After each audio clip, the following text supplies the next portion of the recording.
안녕하세요. 사연을 시작하기에 앞서 구독과 좋아요 부탁드려요. 감사합니다. 사연 시작해 볼게요. 저는 24세 부모님을 모두 잃었습니다. 아버지는 제가 고등학교 때 갑자기 심장마비로 돌아가셨고, 어머니는 그 후 우울증으로 고생하시다가 몇 년 뒤 저를 떠나셨어요. 그때부터 저는 정말 외롭고 힘든 시간을 보냈습니다. 대학을 졸업하고 회사에 취직해서 열심히 살아가던 중에 저는 지금의 남편 민수를 만났어요. 직장 동료의 소개로 만난 민수는 제 마음의 상처를 알아주고 다정하게 보듬어주는 사람이었습니다. 부모님이 안 계신 제게 더 따뜻하게 대해주었고, 만난 지 1년쯤 되었을 때 결혼을 진지하게 이야기하게 되었어요. 여보, 우리 부모님께 인사드리러 가자. 벌써 내 얘기를 많이 해드려서 기대하고 계셔. 민수의 말에 저는 설레면서도 걱정이 되었습니다. 친정 부모님이 안 계신 상황에서 예비 시부모님을 만난다는 게 부담스러웠거든요. 나 혼자 가도 괜찮을까? 내가 부모님이 안 계시다는 거 잘 말씀드렸어? 당연하지, 걱정 마. 우리 부모님 마음 넓으신 분들이야. 내가 이미 말씀드렸고. 민수는 웃으며 저를 안심시켰지만 왠지 모를 불안감이 저를 떠나지 않았어요. 상견례 날 민수가 정한 식당은 시내에 있는 평범한 고깃집이었습니다. 가족들끼리 편하게 대화를 나눌 수 있는 곳을 일부러 골랐다고 하더군요. 약속 시간보다 조금 일찍 도착한 저는 단정하게 차려입고 긴장된 마음으로 기다렸어요. 민수와 그의 부모님이 도착했습니다. 민수의 아버지는 말없이 고개만 끄덕이셨고, 어머니는 저를 위아래로 훑어보더니 인사도 제대로 받지 않으셨어요. 안녕하세요. 처음 뵙겠습니다. 수연이라고 합니다. 저는 정중하게 인사를 드렸어요.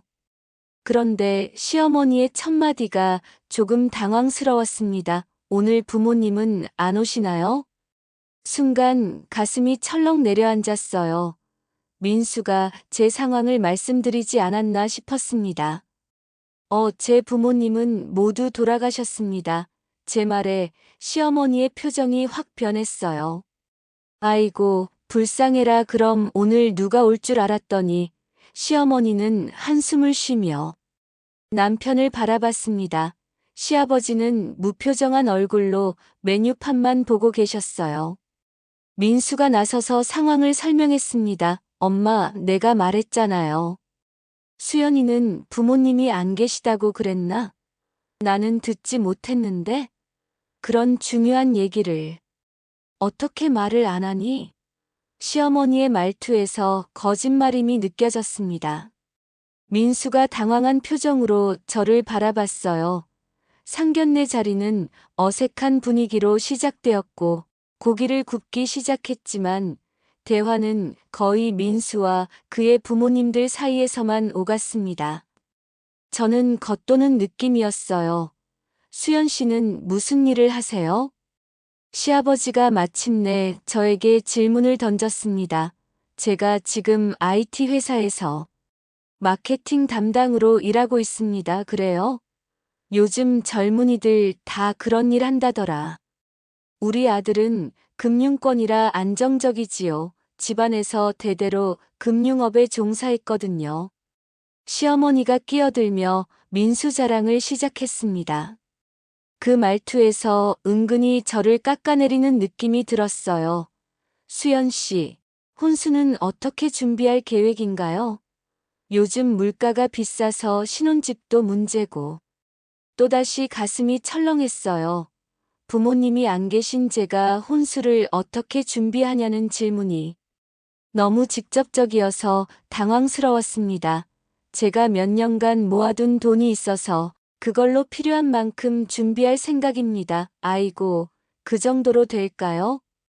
요즘 신혼집이 얼마나 비싼데 우리 민수 친구들은 다 부모님이 신혼집 마련해 주던데. 시어머니의 말에 점점 자신감이 떨어졌어요. 민수가 제 손을 꼭 잡아주었지만 그의 부모님 눈빛에서 저를 인정하지 않는다는 느낌이 강하게 들었습니다. 식사가 진행되면서 시어머니의 말은 점점 더 직접적으로 변했어요. 우리 민수가 너무 어린 나이에 결정을 하는 게 걱정이에요. 남자는 30 넘어서 결혼해도 늦지 않은데 좀 더 커리어를 쌓고 좋은 집안 찾아봐야지. 어머니, 저희 진지하게 생각하고 있어요. 수연이 정말 좋은 사람이에요. 민수가 대꾸했지만 시어머니는 아랑곳하지 않고 계속 말을 이어갔습니다. 수연 씨, 솔직히 말해서 부모도 없는 애가 뭘 믿고 시집을 오려고 하는지 모르겠네요. 결혼은 두 사람만 하는 게 아니라 집안과 집안의 만남인데. 그 말에 제 눈에서 눈물이 핑 돌았어요. 너무 서러웠습니다, 어머니. 그런 말씀 하시면 안 돼요. 민수가 강하게 항의했지만 시어머니는 이미 상당히 감정이 상한 상태였습니다. 뭐, 내가 틀린 말 했나? 집안 배경도 모르는 아이를 며느리로 받는 것도 우리가 마음 넓게 생각하는 거야. 그래도 최소한 친척이라도 나와서 인사는 해야 하는 거 아니야? 민수가 화를 내며 자리에서 일어섰습니다. 엄마, 제가 수연이 상황 다 말씀드렸잖아요. 이러실 거면 저희 그냥 갈게요. 시아버지가 드디어 입을 열었습니다. 앉아, 민수야. 내 어머니 말이 맞아. 집안 배경도 모르는 아이하고 서둘러 결혼하는 건 걱정이야. 좀 더 알아보고 신중하게 결정하자. 아버지까지 그러세요? 저 정말 실망이네요. 민수와 부모님 사이에 언쟁이 오가는 동안 저는 점점 더 작아지는 기분이었어요. 시어머니는 계속해서 저에 대한 의심과 걱정을 쏟아냈습니다. 민수야, 생각해봐. 부모도 없는 아이가 어떻게 제대로 교육을 받았겠니? 며느리는 집안의 얼굴인데. 그리고 우리 집 재산 노리고 접근한 건 아닐까? 그 말에 저는 더 이상 참을 수 없었습니다. 죄송합니다만 저는 민수의 재산이나 지위 같은 건 전혀 신경 쓰지 않아요. 단지 민수라는 사람을 사랑해서 사랑. 수연 씨, 그런 건 시간이 지나면 다 변해요. 결혼은 현실이에요. 시어머니의 차가운 말에 결국 눈물이 흘러내렸습니다. 화장실에 다녀오겠다며 자리를 피했어요.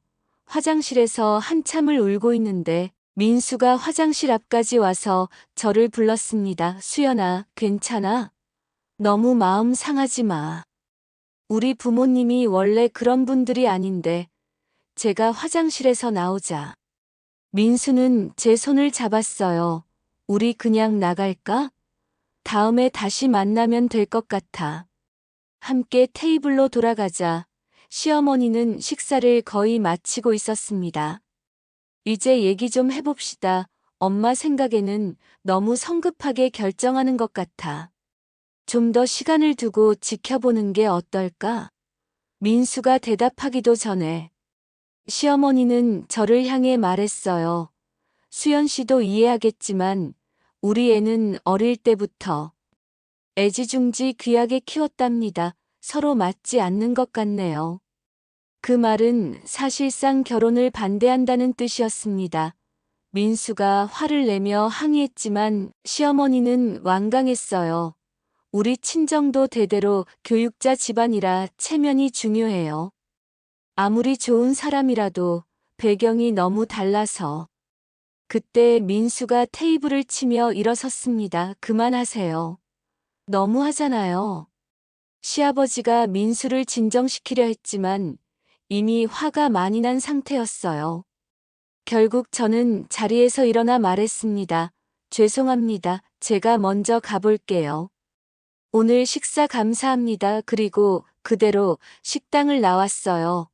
민수가 쫓아나왔지만 저는 이미 마음이 너무 아팠습니다. 미안해. 정말 미안해. 괜찮아. 민수야, 그냥 나 좀 혼자 있고 싶어. 그렇게 택시를 타고 집으로 돌아오는 길에 펑펑 울었습니다.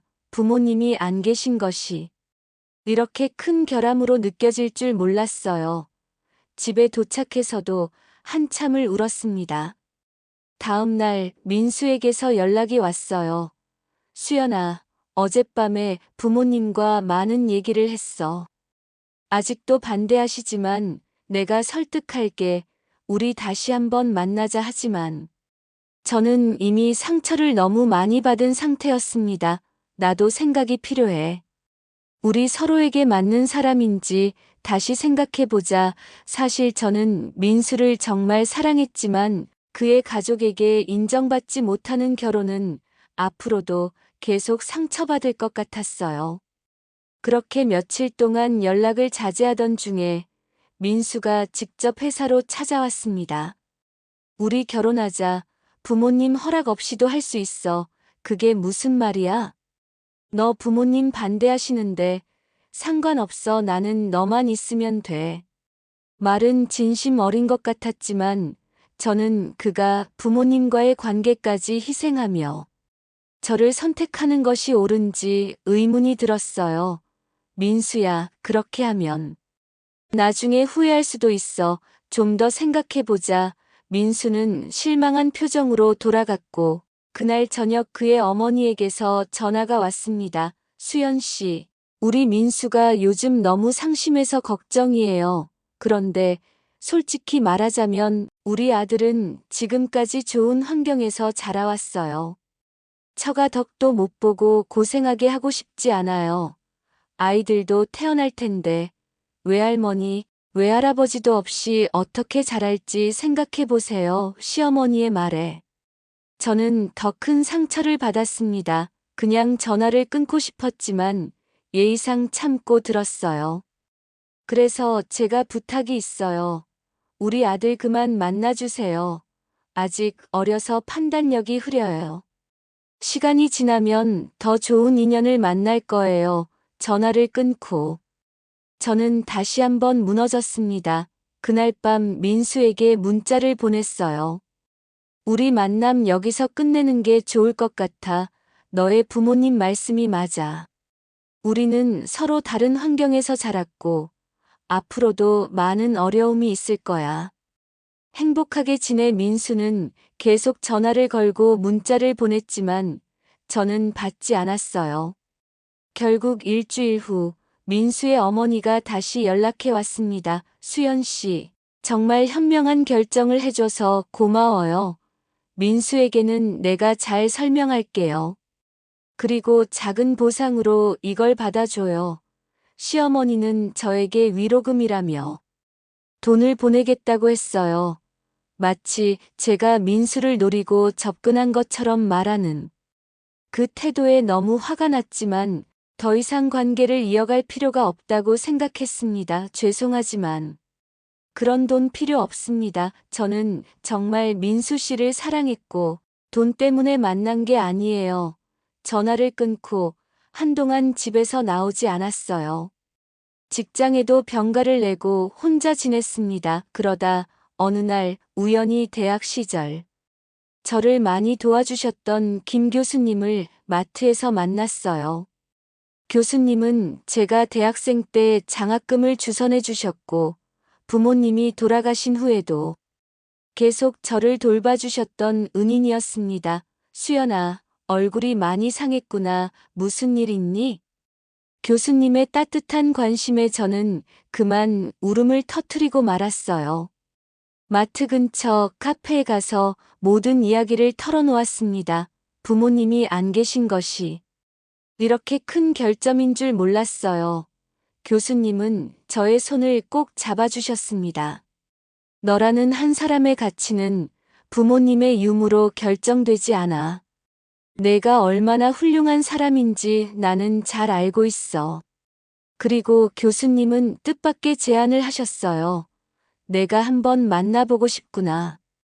그 청년이 정말 너를 사랑한다면, 그리고 그 부모님이 정말 내가 아닌 집안만 보고 판단한다면 내가 한마디 해볼게. 처음에는 거절했지만 교수님의 진심 어린 마음에 결국 동의했습니다. 저는 민수에게 연락해 만나자고 했고 그는 즉시 달려왔어요.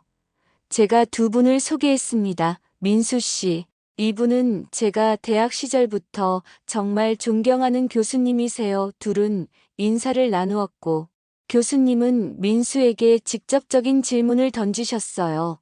자네, 수연이를 정말 사랑하나요? 네, 정말 사랑합니다. 제 인생에서 가장 소중한 사람이에요. 그런데 부모님께서 반대하신다니 어쩌면 좋을까요? 민수는 고개를 숙였습니다. 사실 부모님께 실망했어요.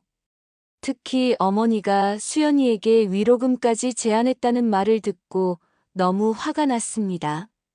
교수님은 고개를 끄덕이셨어요. 그럼 부모님과 한번 대화를 나눠보는 게 어떨까? 내가 함께 가볼게. 잠시 고민하다가 동의했고 그날 저녁 우리는 함께 민수의 집을 방문했습니다. 문을 열고 들어서자 민수의 부모님은 깜짝 놀라셨어요. 이게 무슨? 시어머니는 저를 보고 표정이 굳었지만 교수님을 보시고는 의아한 표정을 지으셨습니다. 안녕하세요, 여사님. 저는 수연이네 대학교 경영학과 교수입니다. 시어머니는 갑자기 표정이 변했어요. 아, 혹시 그 김준호 교수님이신가요? 경영학 회장이신. 네, 맞습니다. 수연이는 제가 특별히 아끼는 제자입니다. 교수님의 말에 시어머니의 얼굴이 하얗게 변했습니다. 시아버지도 놀란 표정으로 자리에서 일어났어요. 교수님, 어쩐 일로 저희 집에 실은 수연이와 민수 군의 결혼 문제로 왔습니다. 두 사람이 진심으로 사랑하는데 부모님께서 수연이의 가정 환경만 보고 판단하신다고 해서요. 시어머니는 당황한 기색이 역력했습니다. 아, 그게 저희가 좀 더 신중하게 생각해 보자는 거였는데. 교수님은 차분하게 말씀하셨어요. 수연이는 제가 수많은 학생들 중에서도 가장 성실하고 뛰어난 학생이었습니다. 부모님을 일찍 여의고도 자신의 힘으로 여기까지 왔고 지금은 우리 대학 발전기금 이사회에서도 활동하고 있죠. 발전기금 이사회요? 네, 수연이는 자신의 어려움을 겪은 학생들을 돕고자 매년 장학금도 기부하고 있습니다. 그런 아이를 단지 부모가 없다는 이유로 판단하시는 건 너무 섣부른 결정이 아닐까요? 시어머니와 시아버지는 서로 눈빛을 교환했고 갑자기 시어머니가 교수님께 허리를 숙였습니다. 정말 죄송합니다. 저희가 너무 편협했네요. 그리고는 저를 향해 고개를 숙이셨어요. 수연 씨, 정말 미안해요. 내가 너무 성급하게 판단했어요. 뒤에 이렇게 든든한 어른이 있는지 몰랐네요. 교수님은 빙그레 웃으며 덧붙이셨습니다. 아, 그리고 제가 올해부터 경영대학원장을 맡게 되었는데 마침 직원 채용 중입니다. 민수군이 금융권에서 일하고 있다고 들었는데 혹시 관심 있으시면 추천 한번 해볼까요? 시어머니의 눈이 갑자기 반짝였어요. 정말요? 아이고, 교수님 감사합니다. 우리 민수가 대학원 진학도 생각하고 있었거든요. 그날 이후로 민수의 부모님, 특히 어머니의 태도는 완전히 달라졌어요. 저를 거의 무릎 꿇고 사과하시더니 오히려 적극적으로 결혼을 서두르자고 하셨습니다. 수연아, 우리 집에서 결혼식 준비 다 알게. 신혼집도 걱정하지 마. 민수는 그런 어머니의 급격한 태도, 변화에 당황스러워했지만 결과적으로 우리의 결혼이 성사되어 기뻐했습니다. 결혼식 날 교수님은 제 친정 어른으로서 참석해 주셨어요. 식이 끝난 후 저에게 말씀하셨습니다. 수연아, 부모님이 안 계신 것이 내 인생의 약점이 아니야. 내가 얼마나 훌륭한 사람인지는 너를 진심으로 아끼는 사람들이 다 알고 있어. 앞으로도 자신감을 갖고 당당하게 살아가렴. 결혼 후에도 시어머니는 처음과는 완전히 다른 모습을 보여주셨어요. 너무 지나치게 친절해서 오히려 부담스러울 정도였습니다. 결혼한 지 6개월이 지났을 때 시어머니가 저에게 솔직한 마음을 털어놓으셨어요. 수연아, 사실 처음에 널 만났을 때 내가 너무 잘못했어. 부모님이 안 계신다는 이유만으로 널 판단했던 게 정말 부끄럽다. 시어머니는 쑥스러운 듯 말을 이어갔습니다. 사실 나도 어렸을 때 아버지가 일찍 돌아가셨어 하지만 우리 집은 친척들이 많아서 도움을 많이 받았지.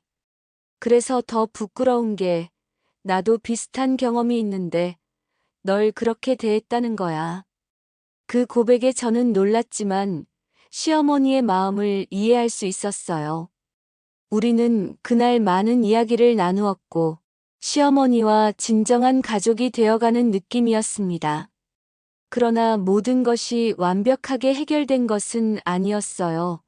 결혼 1년쯤 되었을 때 큰 가족 모임이 있었습니다. 친척들이 모두 모인 자리였어요. 그곳에서 저는 또다시 부모 없는 며느리라는 시선을 느꼈습니다. 수연이는 친정의 도움을 못 받으니 얼마나 힘들겠어. 애기 낳으면 친정 어머니가 없으니 누가 산후조리를 도와주지. 이런 말들이 들려올 때마다 마음이 아팠지만 이제는 예전처럼 무너지지 않았어요. 오히려 당당하게 대답했습니다. 저는 부모님이 안 계시지만 그만큼 더 단단하게 자랐어요. 걱정해 주셔서 감사하지만 저희는 잘 해나갈 수 있어요. 놀랍게도 그런 순간마다 시어머니가 나서서 저를 감싸주셨어요. 우리 수연이는 정말 대단한 며느리야. 부모님 없이도 이렇게 훌륭하게 자랐고 민수도 정말 행복하게 해주고 있어. 내가 오히려 배울 점이 많아. 그런 시어머니의 모습에 저는 감동받았고 진정한 가족의 의미를 다시 한번 느꼈습니다. 결혼 2년 차에 저희는 아이를 가졌고 딸아이가 태어났어요. 시어머니는 산후조리를 직접 도와주시겠다며 한 달 동안 저희 집에 머무르셨습니다. 수연아, 내 어머니가 계셨으면 이렇게 해주셨을 거야. 내가 대신해 줄게. 그 말에 저는 눈물이 왈칵 쏟아졌어요. 부모님의 빈자리를 이렇게 채워주시는 시어머니가 고마웠습니다. 아이가 돌이 되던 날 교수님도 저희 집을 방문해 주셨어요. 시어머니는 정말 존경하는 마음으로 맞이하셨고 두 분은 의외로 많은 공통점을 발견하며 대화를 나누셨습니다. 식사 중에 시어머니가 갑자기 제게 물으셨어요. 수연아, 그런데 교수님이 어떻게 너를 그렇게 특별히 생각하시게 된 거니? 저는 잠시 생각에 잠겼다가 대답했습니다. 제가 대학 1학년 때 장학금 심사 면접에서 만났어요. 그때 부모님에 대한 이야기를 하다가 울었는데 교수님이 손수건을 건네주시면서 내 부모님이 지금 널 보신다면 정말 자랑스러워 하실 거라고 말씀해 주셨어요. 교수님도 미소를 지으며 기억을 더하셨습니다. 수연이는 면접에서 부모님이 안 계시지만 오히려 그것이 저를 더 강하게 만들었습니다. 라고 말했지. 그때 나는 이 아이가 얼마나 대단한지 느꼈어요. 시어머니는 고개를 끄덕이며 제 손을 꼭 잡아주셨어요. 나도 처음 널 만났을 때 그렇게 열린 마음으로 바라봤어야 했는데 정말 미안해. 저는 시어머니의 손을 마주잡으며 웃었습니다. 괜찮아요. 어머니 지금은 서로를 더 잘 이해하게 되었잖아요. 세월이 흘러. 저희 딸이 5살이 되었을 때 어느 날 딸아이가 물었어요. 엄마, 외할머니랑 외할아버지는 어디 계셔? 그 순간 가슴이 조금 아팠지만 저는 딸아이에게 진실을 말해 주었습니다. 외할머니랑 외할아버지는 하늘나라에 계셔. 엄마가 어렸을 때 하늘나라로 가셨어. 그럼 엄마는 외할머니가 없어서 슬펐어? 응, 처음에는 정말 슬펐어 하지만 엄마 주변에는 소중한 사람들이 많이 있었어. 할아버지도 그렇고 지금은 할머니도 엄마에게 정말 좋으시잖아. 딸아이는 고개를 끄덕이더니 제 뺨에 뽀뽀를 해주었어요. 괜찮아. 엄마 이제 내가 있잖아. 그 말에 저는 눈물이 핑 돌았지만 행복한 눈물이었습니다. 삶은 때로는 우리에게 큰 상처를 주기도 하지만 그 상처를 이겨내고 앞으로 나아갈 때 더 강해진다는 것을 배웠습니다. 교수님은 지금도 저희 가족의 든든한 버팀목이 되어주시고 시부모님과도 좋은 관계를 유지하고 있어요. 시어머니는 종종 제게 말씀하십니다. 내가 우리 가족에게 온 건 정말 축복이야. 처음에 내가 얼마나 어리석었는지.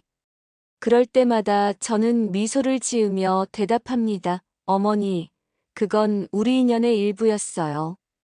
그런 과정이 있었기에 지금 더 서로를 소중히 여기게 된 것 같아요. 부모님이 안 계시다는 것은 제 삶에서 커다란 슬픔이었지만 그것이 제 인생의 전부를 결정짓지는 않았습니다. 오히려 그런 경험이 저를 더 강하고 이해심 많은 사람으로 만들어 주었어요.